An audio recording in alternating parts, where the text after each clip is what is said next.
శ్రీ గురుభ్యో నమః. హరి ఓం. వసుదేవసుతం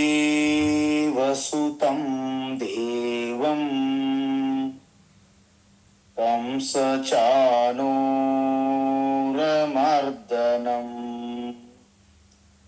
దేవకీ పరమానందం కృష్ణం వందే జగద్గురుం. తీర్త్వా మోహార్ణవం హత్వా రాగద్వేషాది రాక్షసా సీతా శాంతి సమాయుక్త ఆత్మా రామో విరాజతే. ఆత్మస్వరూప బంధుగణ, మనం ఇప్పుడు యజ్ఞము అంటే శ్రద్ధ, ఆహారము, యజ్ఞం చూసాం. 3 రకాలు శ్రద్ధలకి. ఇప్పుడు తపస్సు చూస్తున్నాం. తపస్సు అన్నిటికంటే చాలా ముఖ్యమైనది. ఎందుకంటే తపసా బ్రహ్మ విజిజ్ఞాసస్వ సతపో తప్యత సతపస్తత్వ అంటారు వేదములు. అంటే బ్రహ్మ జ్ఞానమును అన్వేషించాలంటే అది తపస్సు ద్వారానే. తప్యతే ఇది తపః. తప ఆలోచనే 2 రకాలుగా ఉంటుంది. అందుకే శంకరాచార్య తప అంటే అర్థము శరీర పీడనం అన్నారు. అంటే శరీరం కోరుకుంటున్నటువంటి సదుపాయములకి తిరస్కరించడమే తపస్సు, శారీరక తపస్సు. ఇది మనం చూసాం. శారీరక తపస్సు చూసాము. ఏంటి? దేవ ద్విజుగురు ప్రాజ్ఞ పూజనం. ఈ పూజనం దేవ పూజనం, ద్విజ పూజనం, గురు పూజనం, ప్రాజ్ఞ పూజనం. ఈ పూజనం అన్నిటికీ వర్తిస్తుంది. అంటే దేవ ద్విజు గురు జ్ఞానులను అందరినీ నమస్కరించాలి. అది కాయిక తపస్సు. శౌచం ఇది శుభ్రత, అది కూడా కాయిక తపస్సు. తపస్సు అంటే ఇక్కడ శరీరంకి చెప్తున్నాం. ఆర్జవం అంటే రుజుత్వం అంటారు. అంటే సరళత్వం. ముక్కు సూటిగా చెప్పండి అంటారు చూడండి. ముక్కు సూటిగా అంటే సరళత్వం.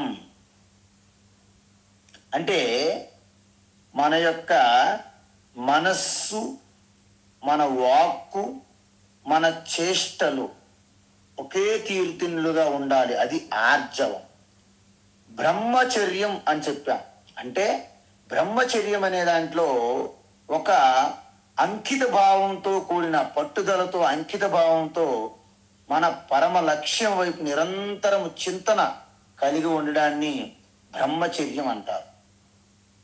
అది ఉండాలంటే మిగతా విషయ వాంఛనలు, భోగ వాంఛనలను విడిచిపెట్టాలి. అందుకే బ్రహ్మచర్య వ్రతం అంటారు.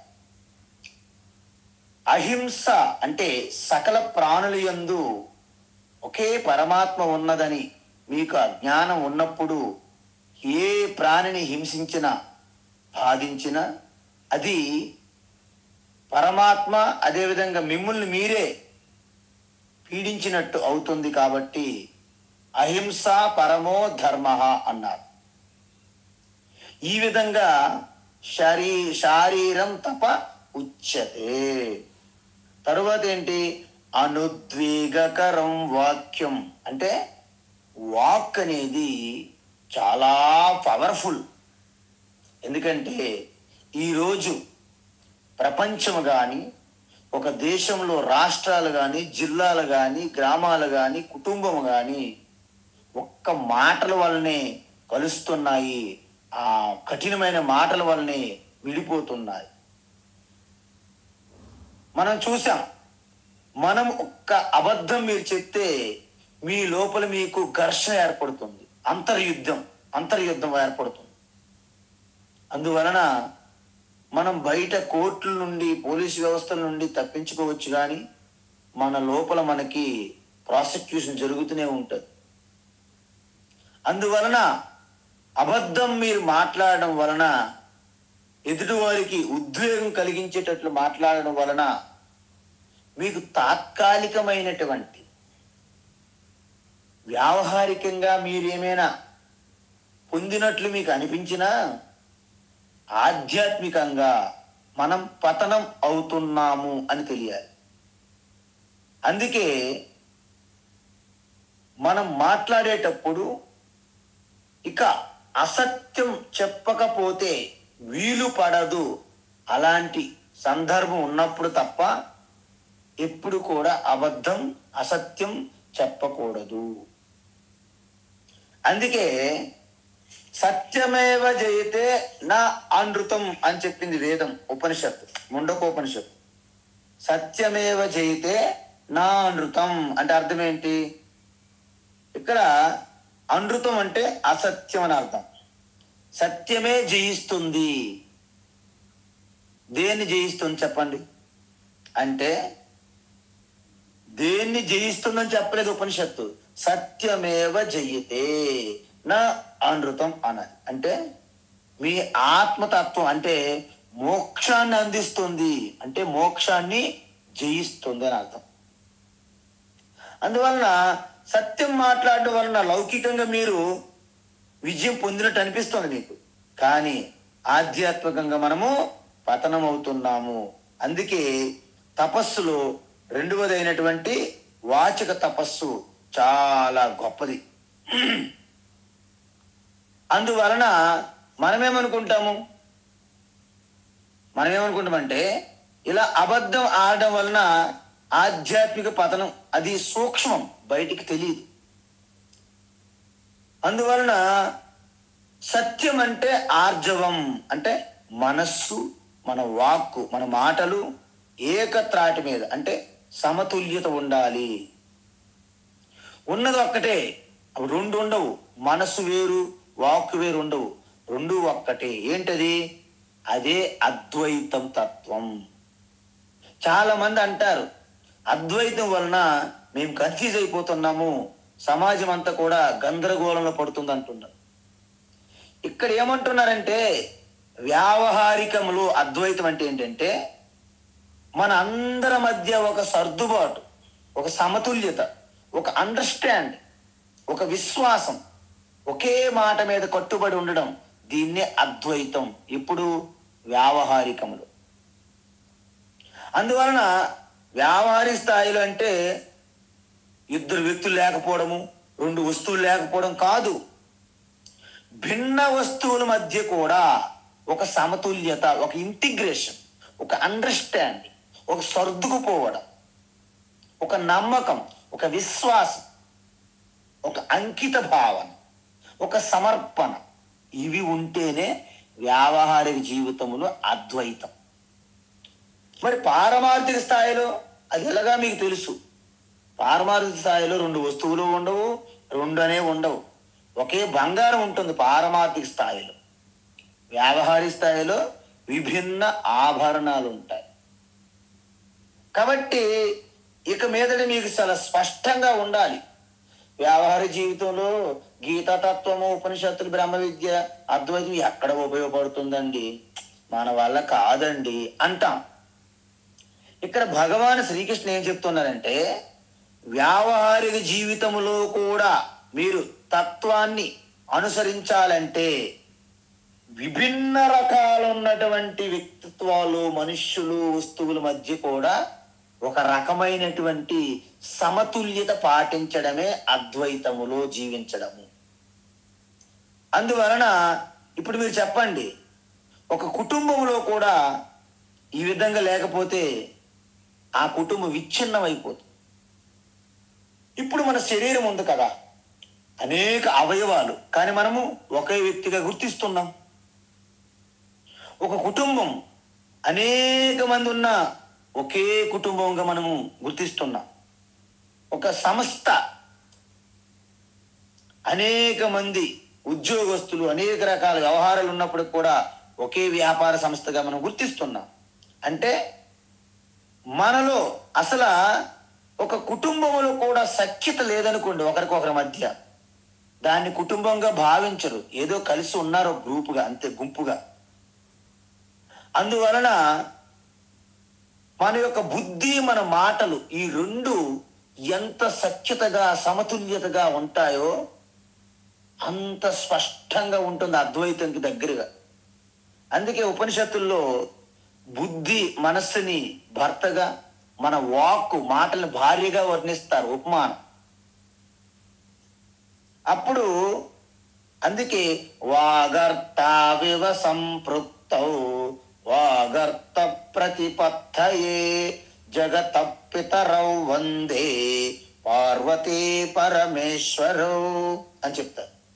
అందువలన వాక్కు దాని అర్థము, బుద్ధి వాక్కు ఈ రెండు కలిసే ఉంటాయి, ఆలోచనలు మాటలు. ఈ విధంగా ఉంటే ఇది గొప్ప వాక్ తపస్సు. అంటే సత్యం అంత అవసరం. అందుకే ఈ సత్యం అనేది చాలా ఇంపార్టెంట్. మన జీవితంలో మనం ఎవరితోనైనా మాట్లాడేటప్పుడు, సత్యం మాట్లాడేటప్పుడు వారి కళ్ళలో కళ్ళ చూసి మనం మాట్లాడాలి. అందుకే డిస్టెన్స్ ఎడ్యుకేషను, ఈ ఆన్లైన్లు ఇవన్నీ అంత ఎఫెక్ట్ ఉండవు మనకి. ఎందుకంటే గురువు శిష్యుణ్ణి కళ్ళలో చూసి అలా చెప్తారనమాట, ఐ కాంటాక్ట్ అంటారు. ఎందుకంటే కేవలం ఒక్క నోరే మాట్లాడదు, మన అవయవాలు, మన కళ్ళు, మన ముఖం, మన చేతులు అన్నీ మాట్లాడుతుంటాయి. ఇవన్నీ కదలికలు, ఆ బాడీ లాంగ్వేజ్ అన్నీ తెలుస్తుంటాయి. అందుకే సత్యముతో పాటు మనం చెప్పేది ప్రియంగా ఉండాలి. చూసారా? అందుకే మనం ఏం చెప్తాము ప్రతి ఒక్కరికి, excuse me, please, forgive me, క్షమించండి, ధన్యవాదాహ, థ్యాంక్ యూ, వెల్కమ్. ఇవన్నీ ట్రిక్స్ అన్నమాట. ఎందుకంటే ఎదుటి వారిని నొప్పించకూడదు, ఉద్వేగం కలిగించకూడదు. అదేవిధంగా సత్యము మాట్లాడాలి. అదేవిధంగా మన సత్యం కూడా కఠోరంగా ఉండకూడదు, ప్రియంగా ఉండాలి. అందుకే చిన్నది అయినప్పటికీ కూడా మనము క్షమించండి, సారీ అంటారు పెద్దవాళ్ళు. అది చెప్పాల్సిన అవసరం లేదు, కానీ సారీ అంటే వెంటనే మనము కరిగిపోతాం. ఓకే, లేకపోతే మనస్పర్ధలు వచ్చే అవకాశం ఉంటుంది. కాబట్టి అందుకే మీరు రైల్వే స్టేషన్లోను, ఎయిర్పోర్ట్లోను చూడండి, మనకు గంటలు కదా ఒక్కొక్కసారి మనల్ని వెయిటింగ్ చేస్తారు, కానీ నవ్వుతూ థ్యాంక్ యూ, మిమ్మల్ని మీ యొక్క వెయిటింగ్కి మేము చింతిస్తున్నాం, పలానా ఎక్స్ప్రెస్ 5 గంటలు లేటు, మీ ఆలస్యానికి మేము చింతిస్తున్నామని నవ్వుతూ చెప్తారు హ్యాపీగా. ఎయిర్పోర్ట్లో మనము ఫ్లైట్లు, కనెక్టింగ్ ఫ్లైట్ లేట్ అవుతుంది, మనకు చిరాకు వచ్చేస్తుంది, thank you 3 hours late, can you have anything, water please, welcome, have a nice day. మన చెకింగ్లో మన లగేజ్లన్నీ బయటికి ఇప్పించేస్తారు, మొత్తం గందరగోళం సృష్టిస్తారు.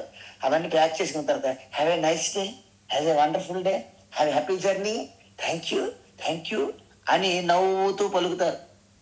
ఇది అలా చెప్పడం వల్ల మనం వెంటనే కోపాలు రావు, సర్లే వెంటనే సర్దుకుంటాం. This is the very important, చాలా ఆవశ్యకత. ఈ ప్రియంగా మాట్లాడాలి.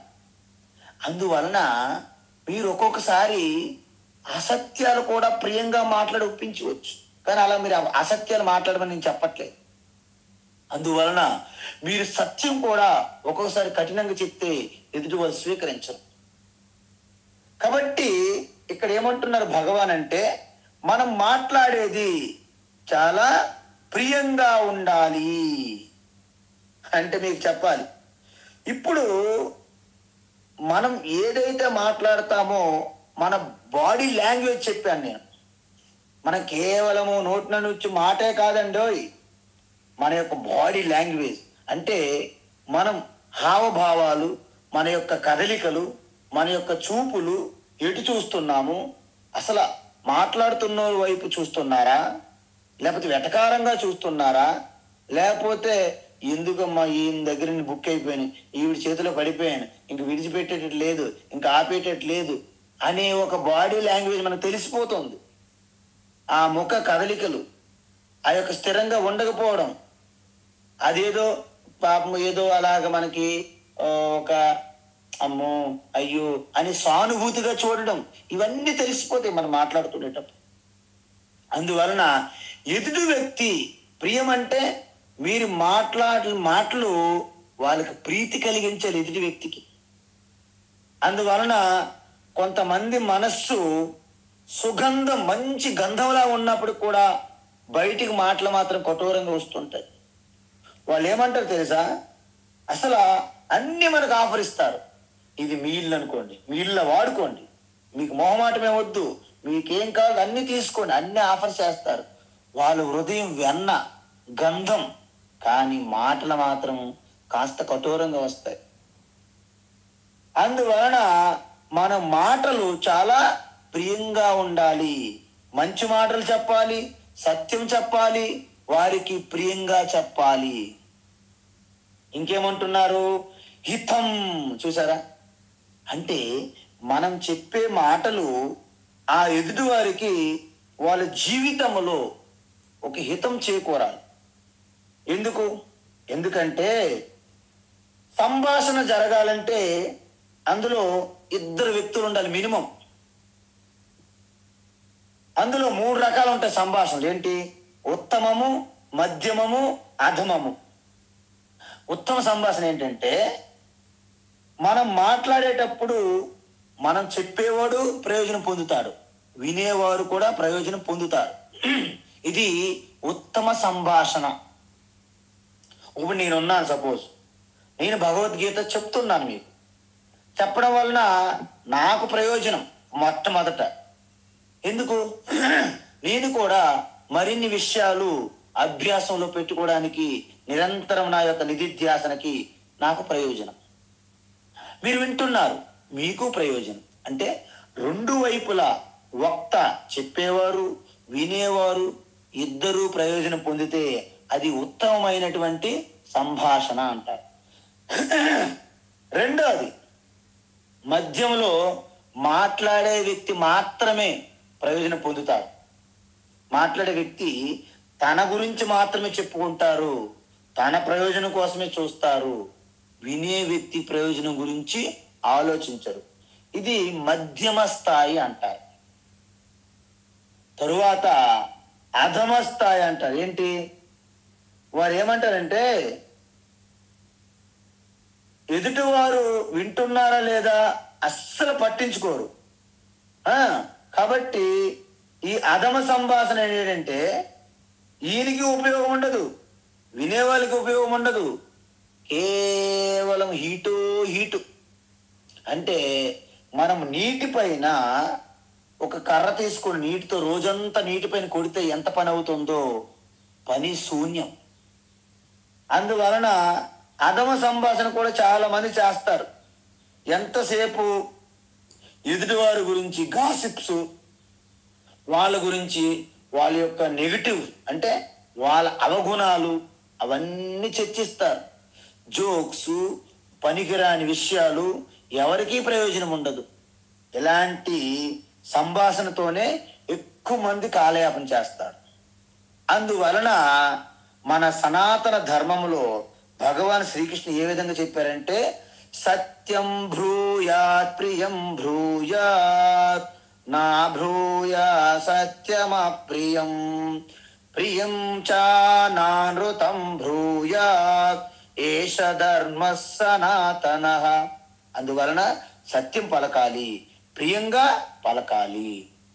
అందువలన సత్యం అయినప్పటికీ అప్రియంగా పలకకూడదు. సత్యం చెప్పాలి, ప్రియంగా ఉండాలి, అబద్ధం చెప్పకూడదు. ఇది మన యొక్క సనాతన ధర్మానికి మూలస్థం. అయితే కొంతమంది కొన్ని ఎక్సెప్షన్స్ ఉంటాయి. ఎలా? అంటే నా పృష్టం కశ్చిత్ బ్రూయాత్ నాన్యాయేన పృచ్చతః జానన్నపి హి మేధావి జడవల్లోకమాచరేత్. మీరున్నారు, మీరు భగవద్గీత తపస్సు చేస్తున్నారు. ఇది తపస్సు, ఇది జ్ఞాన తపస్సు.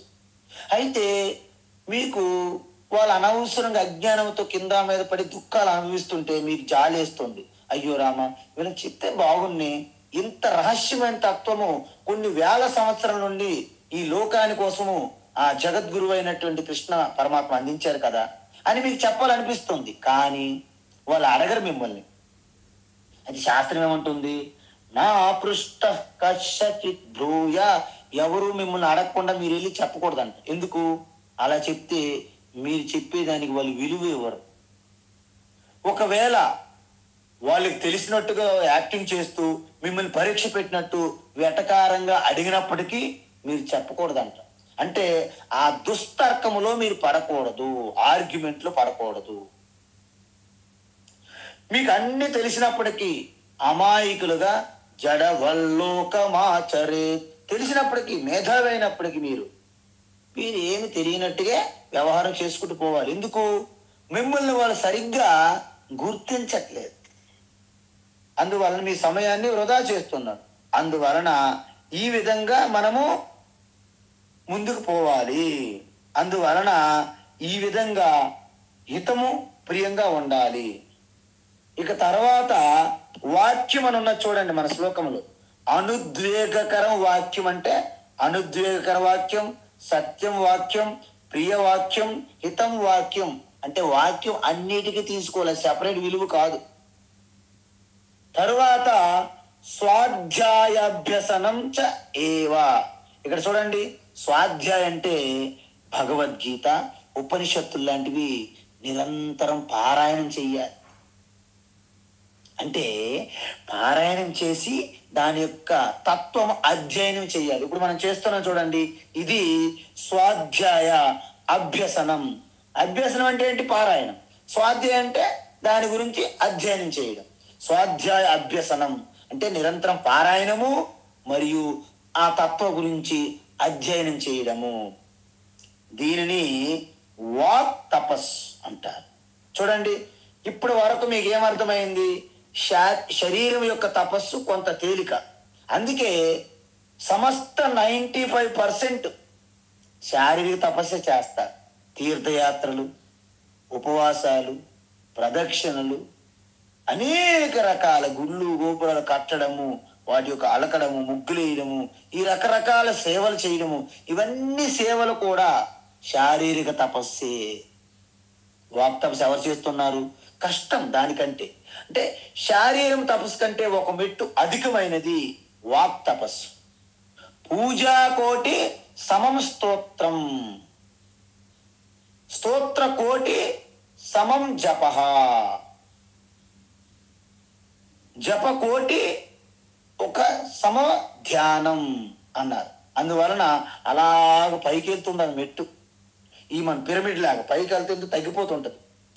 అందువలన ఇప్పుడు మనము వాక్ తపస్సు అనేది శరీరం తపస్సు కంటే కష్టము.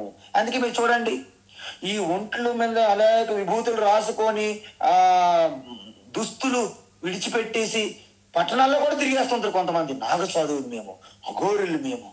వీళ్ళందరూ శారీరక తపస్సులో ఉన్నారని గుర్తించాలి. మీరెక్కడ ఉన్నారు? మీరు వాక్ తపస్సు, స్వాధ్యాయ అభ్యసనం. అంటే వారికంటూ ఒక మెట్టు పైన మీరు ఉన్నారంటే మీరు నమ్మట్లేదు, కానీ ఇది సత్యం సత్యం పునఃసత్యం అంటున్నది శాస్త్రం. కాబట్టి ఇక్కడతో మనకి వాక్ తపస్సు అయిపోయింది. తరువాత ఈ వాక్ తపస్సులో మరొక విషయం చెప్పాలి మేము. ఎందుకంటే రామాయణములో హనుమంతుడు శ్రీరామచంద్రుడు అంటే రామలక్ష్మణుడు కలిసిన వెంటనే వారి యొక్క మన్నల ప్రేమను అందుకున్నారు. ఒక్క మాటతో ఆయన వ్యవహార శైలి, వారి సంభాషణ, వారి ముఖ కదలికలు అన్ని చూస్తే శ్రీరామచంద్రుడు ఆశ్చర్యపోయారంట. అంతవరకు ఇలాంటి వ్యక్తిని నేను చూడలేదు. ఇంత మధుర భాషణము, ఇంత వినయ విధేయత, అద్భుతం అనిపించిందట హనుమంతుడి యొక్క వాక్. ఆ తర్వాత చూడండి, సీతమ్మ తల్లి ఇంక పూర్తిగా నిరాశ నిస్పృహ లోనయ్యి అవసరమైతే ఆత్మహత్య చేసుకుందామా అనే స్థితికి వెళ్ళిపోయింది అమ్మవారు.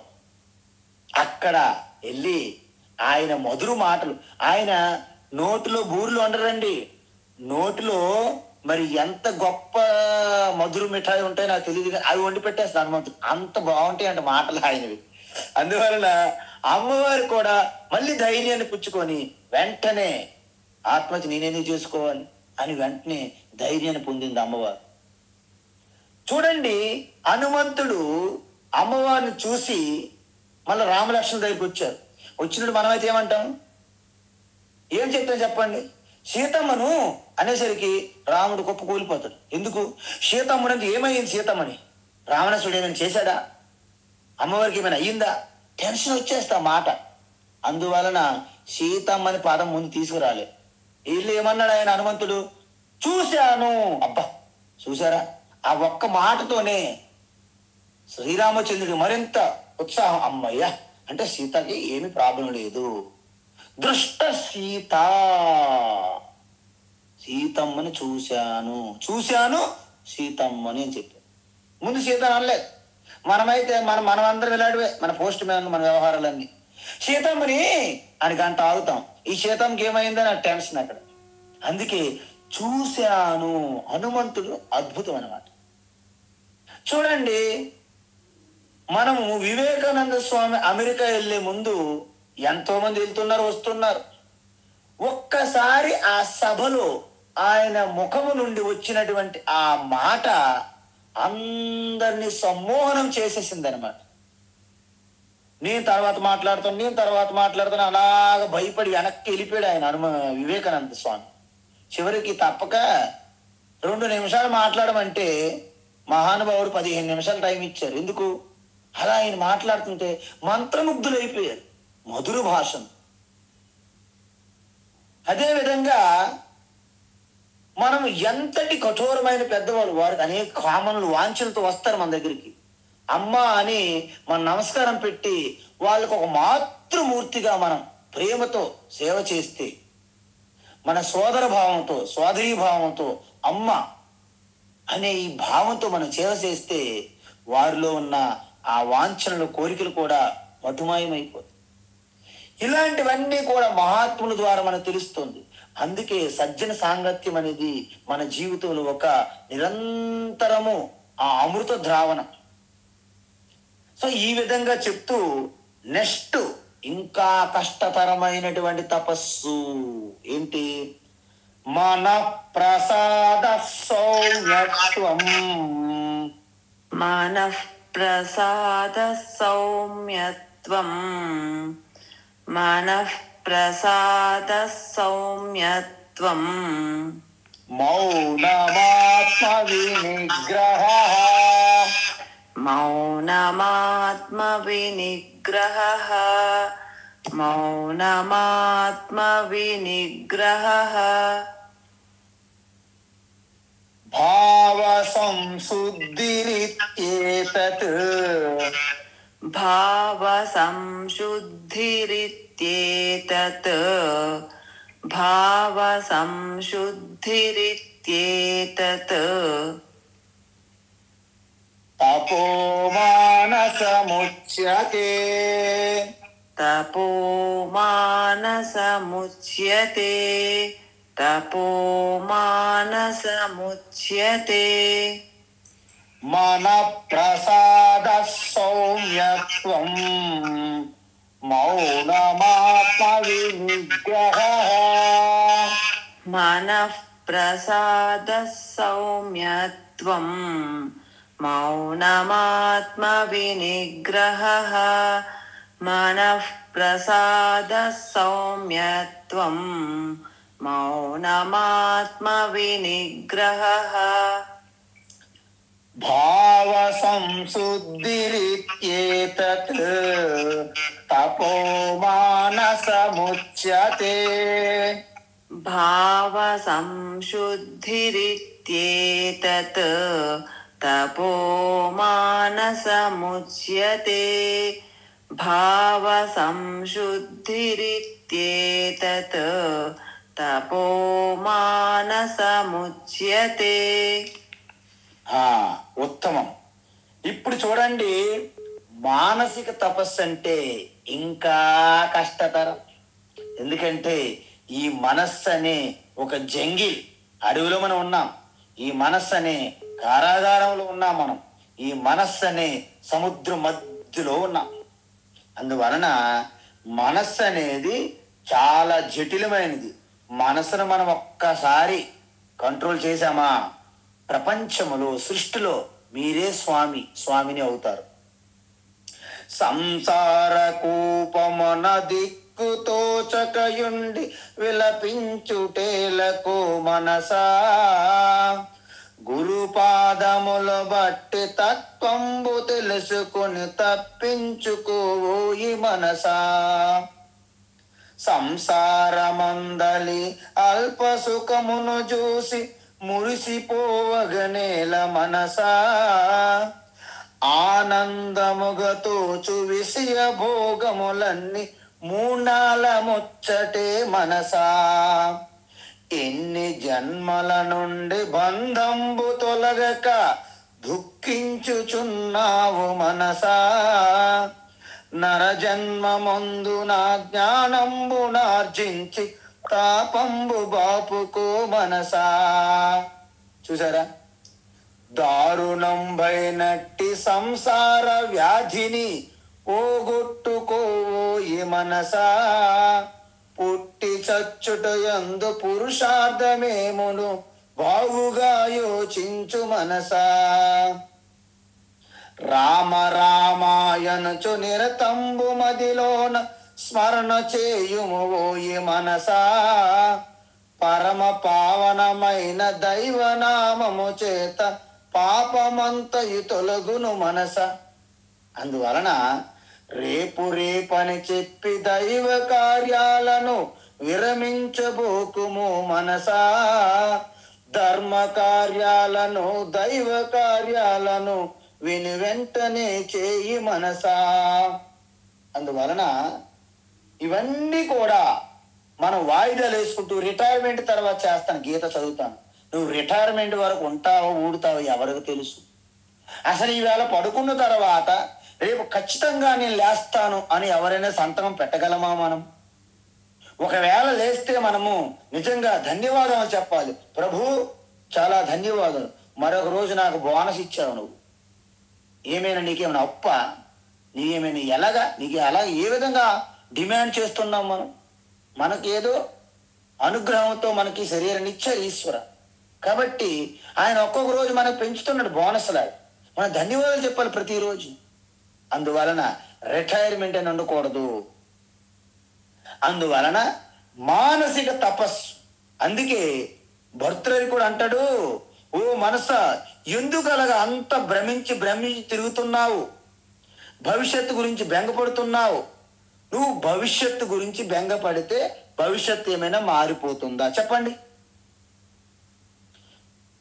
రేపు ఏమి జరగాలో అది జరగనివ్వండి. అదేవిధంగా జరిగిపోయిన దాని గురించి మళ్ళీ భయపడవద్దు. మనం ఒక్కడ చూడండి, మన జీవితం అంతా భవిష్యత్తు గురించి భయపడుతుంటాము, జరిగిపోయిన దాని గురించి బాధపడుతుంటాము. వర్తమానములో మనం జీవించం పూర్తిగా.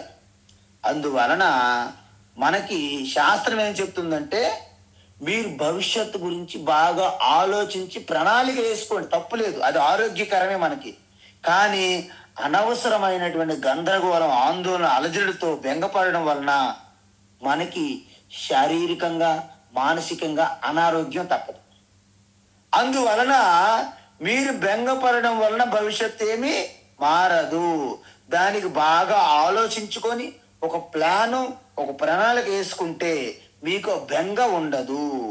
అందువలన మనకి గతములో జరిగినటువంటి వాటి గురించి పాఠాలు నేర్చుకోవాలి.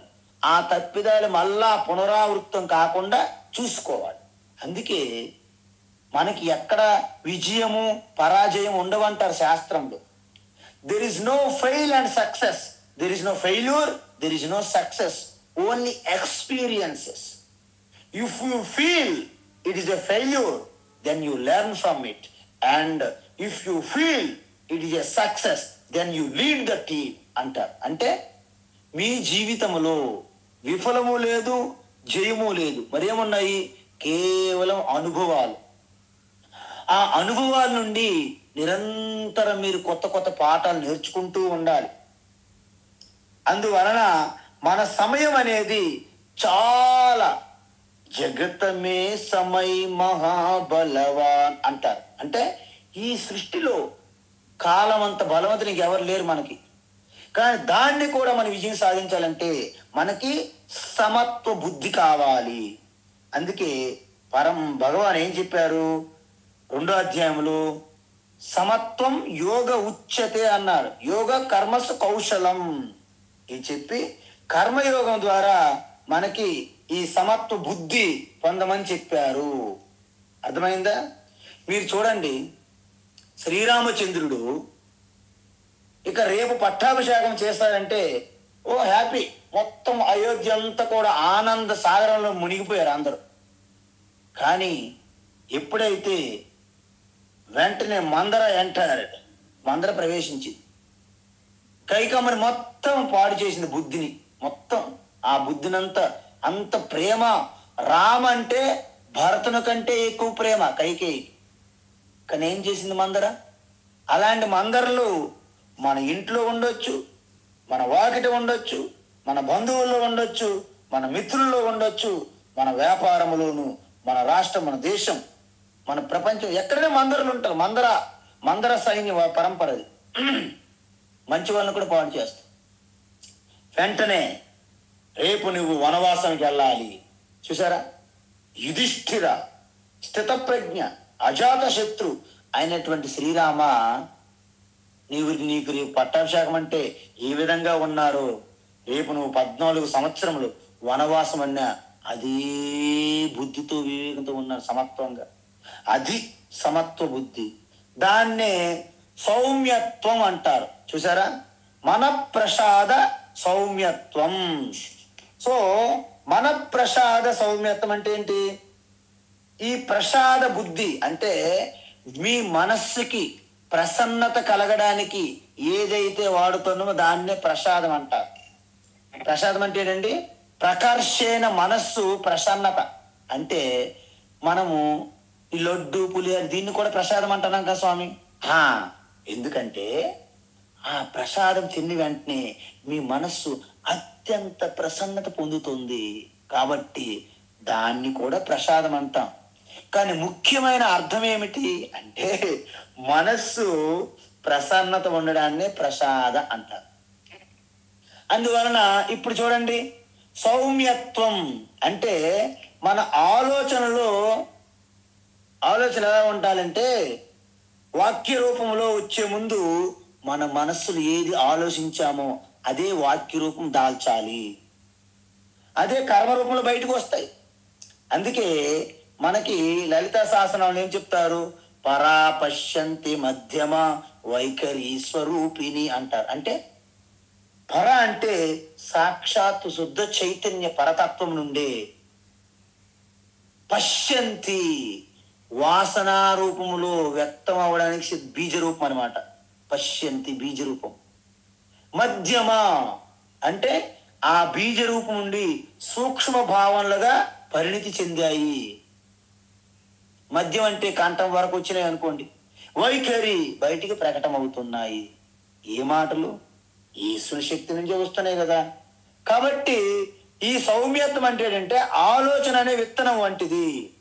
విత్తనం నుండి మాట అనేది మొక్క లాంటిది. కర్మ మనం చేసే పని అనేది చెట్టు లాంటిది. అందువలన మీరు విత్తనాన్నే మారిస్తే మొక్క, వృక్షం వాటంతలవే మారిపోతాయి.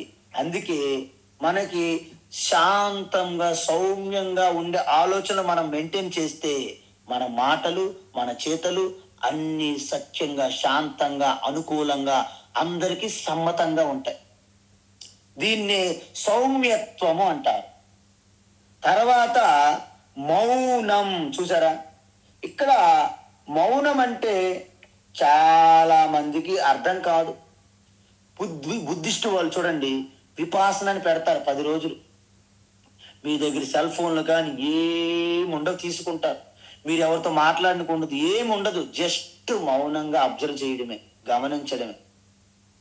అంటే ఇంకా సైగీలు చేయడము, సిగ్నల్ చేయడము, రాతలు కోతలు అరుపులు కేకలు ఏముండవు, జస్ట్ మౌనం.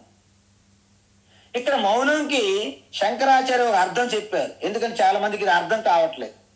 మౌనం అంటే నేను ఇవాళ మౌనం అని ఒక పేపర్ పెన్ పట్టుకుంటారు, రాసుకుని అందరు చూపెడుతుంటారు, ఇచ్చేయండి ఇచ్చేయండి అని. లేకపోతే ఇలాగ వేలుతో పాటు ఇలాగ సైకిల్ చేస్తారు. అది మౌనం కాదు. మౌనం అంటే కేవలము వాక్ తపస్సు సంబంధించి కాదు. ఇక్కడ మీరు గమనించండి, మన ప్రకారంగా మౌనం అంటే వాక్ తపస్సులు ఉండాలి కదా. నేను మాట్లాడినండి మౌనం. మరి మానసిక తపస్సులు ఎందుకు పెట్టారండి భగవాన్ శ్రీకృష్ణ అంటే? బహుశా కృష్ణ మర్చిపోయాడు అంటారా? కాదు.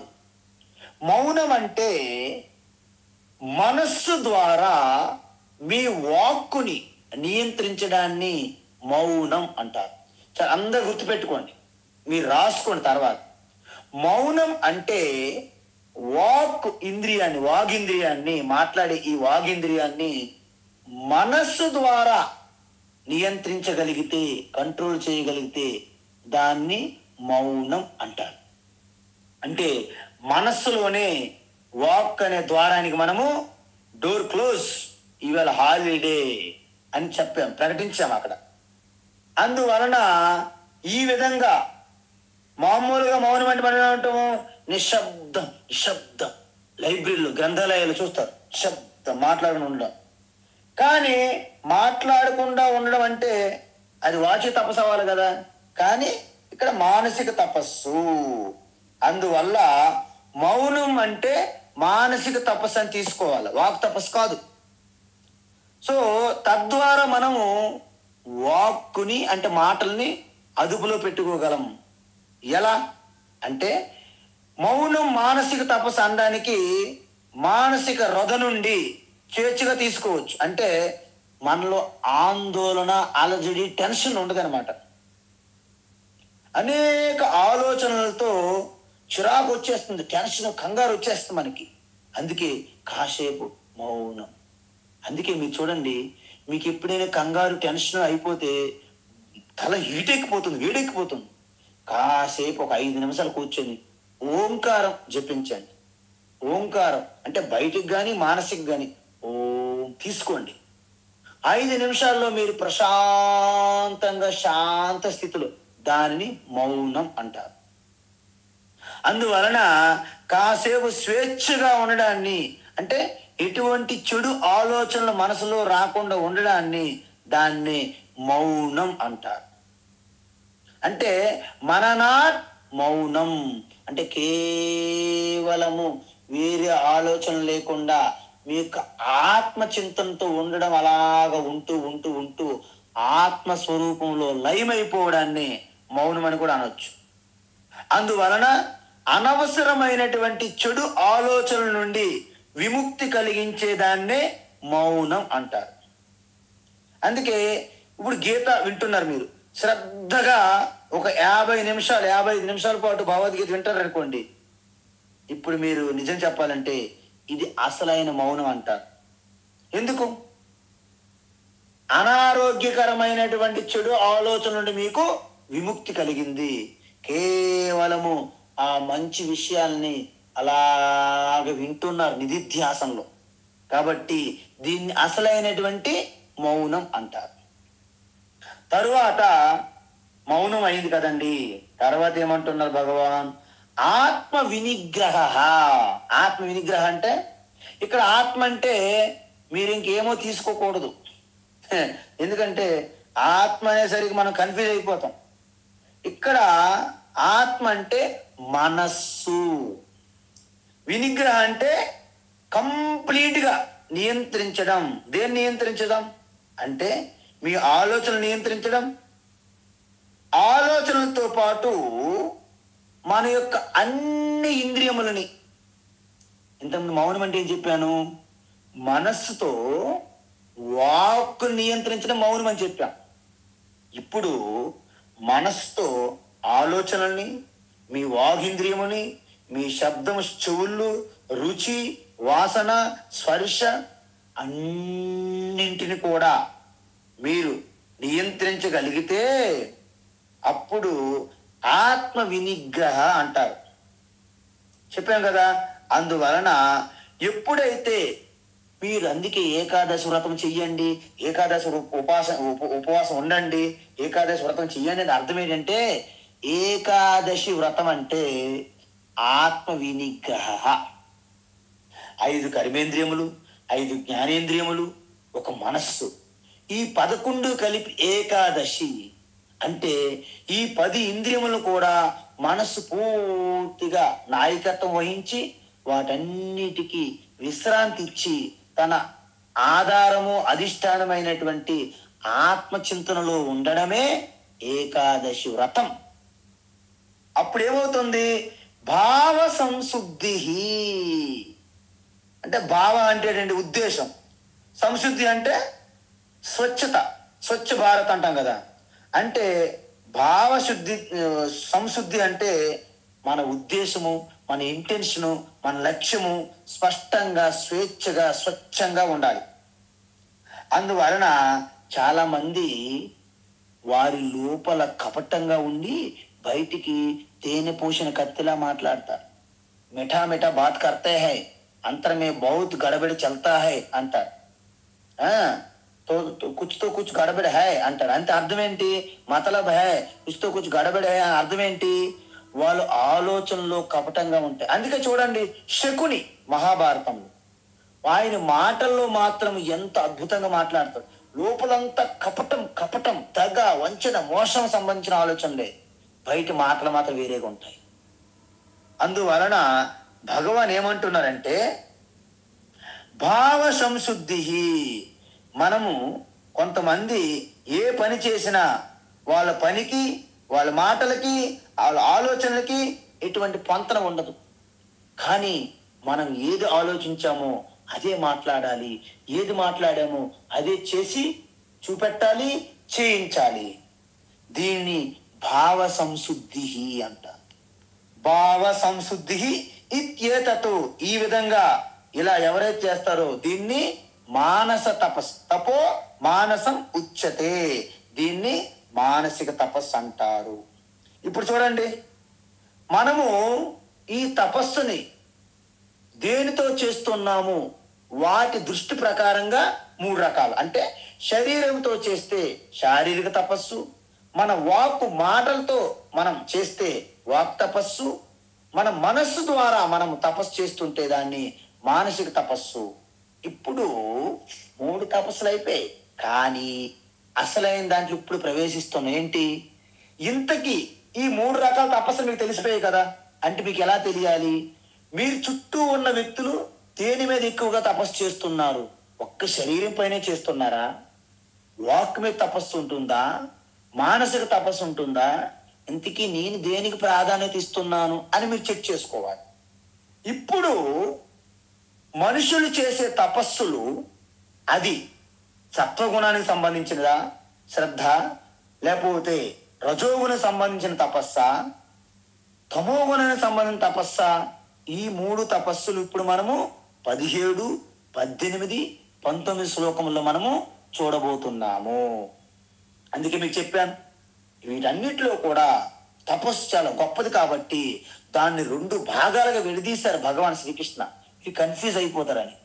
అందుకే ఇప్పుడు మనము ఈ 3 రకాల తపస్సులు, అంటే గుణాల ప్రకారంగా 3 రకాల తపస్సులు ఇప్పుడు చూడబోతున్నాం.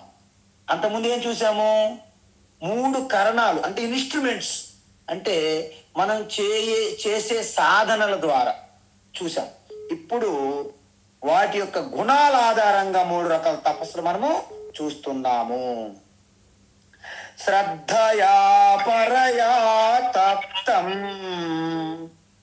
శ్రద్ధయా పరయా తప్తం, శ్రద్ధయా పరయా తప్తం, తపస్తత్రివిధం నరైః, తపస్తత్రివిధం నరైః, తపస్తత్రివిధం తపస్తత్త్రివిధం నరైః అఫలాకాంక్షిభిర్యుక్తైః అఫలాకాంక్షిభిర్యుక్తైః అఫలాకాంక్షిభిర్యుక్తైః సాత్వికం పరిచక్షతే సాత్వికం పరిచక్షతే సాత్వికం పరిచక్షతే శ్రద్ధయా పరయా తప్తం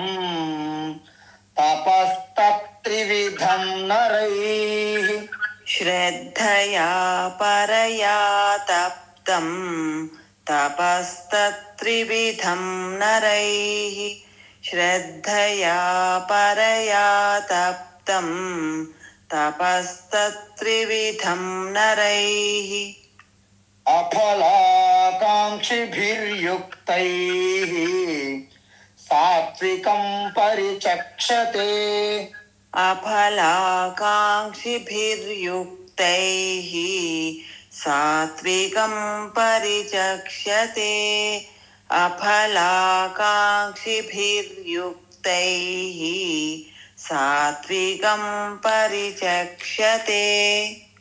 ఉత్తమం. ఇప్పుడు వరకు మనము కారణము అంటే మనం తపస్సు చేసే ఆ యొక్క సాధనం బట్టి చూసాం. ఇప్పుడేంటి గుణం దృష్టి చూడాల అంటే త్రివిధం తపః నరైః తప్తం అంటే ఈ వరుస 3 శ్లోకాల్లో త్రివిధం 3 రకాల తపస్సులు నరైః మనుషుల ద్వారా తప్తం చేయబడుతున్నాయి, ఆచరిస్తున్నారు. అంటే వారు ఇప్పుడు ఏ దృక్పథంతో చేస్తున్నారు? ఇప్పుడు వరకు చూసాం శరీరము, వాచకం, మనస్సు. కానీ వారు ఏ దృక్పథంతో చూస్తున్నారు? దేనికి ఎటువంటి విలువిస్తున్నారు? అంటే వాళ్ళిచ్చే ప్రాధాన్యత, వారిచ్చే దృష్టికోణము, వారి యొక్క దృక్పథము ఇవన్నీ వస్తాయి ఇప్పుడు.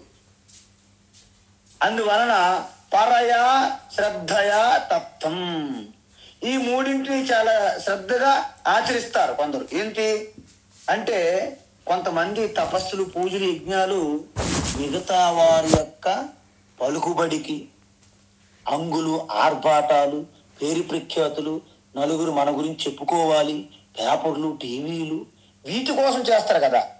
అందుకోసము మొక్కుబడిగా కాకుండా శాస్త్రం విధించిందని బలవంతంగా కొంతమంది భయంతో బలవంతంగా చేస్తారు. వాళ్ళు ముందుకు రారు. కొంతమంది బలవంతంగాను మొక్కుబడిగాను చేస్తారు.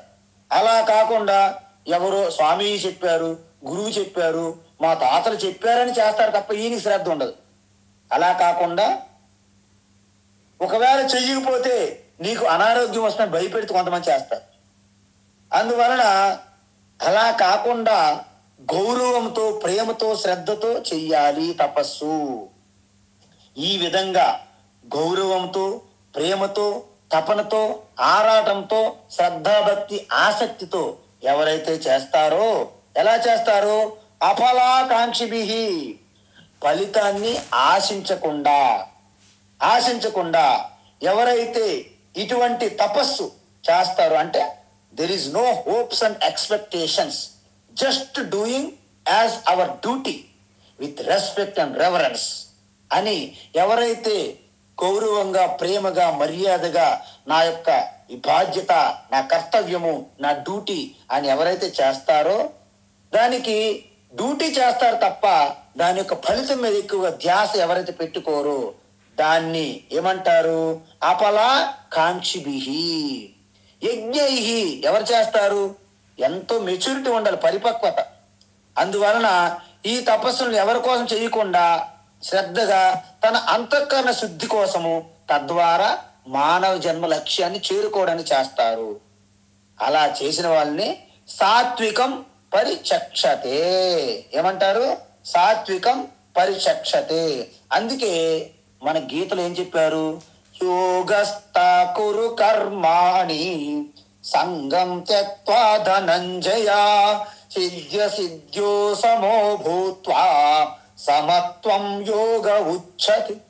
ఈ విధంగా ద్వంద్వాలకు అతీతంగా ఎటువంటి ఆ యొక్క కోరికలు పెట్టుకోకుండా నిష్కామంగా అంతఃకరణ శుద్ధి కోసం, భావ సంశుద్ధి కోసము వారు బాధ్యతాయుతంగా కర్తవ్యంగా చేసే కర్మల్ని సాత్విక తపస్సు అంటారు. సో రేపు రాజసిక తపస్సు, తామసిక తపస్సు కూడా రేపు చూద్దాం. హరి ఓం తత్సత్. సర్వం శ్రీకృష్ణార్పణమస్తు.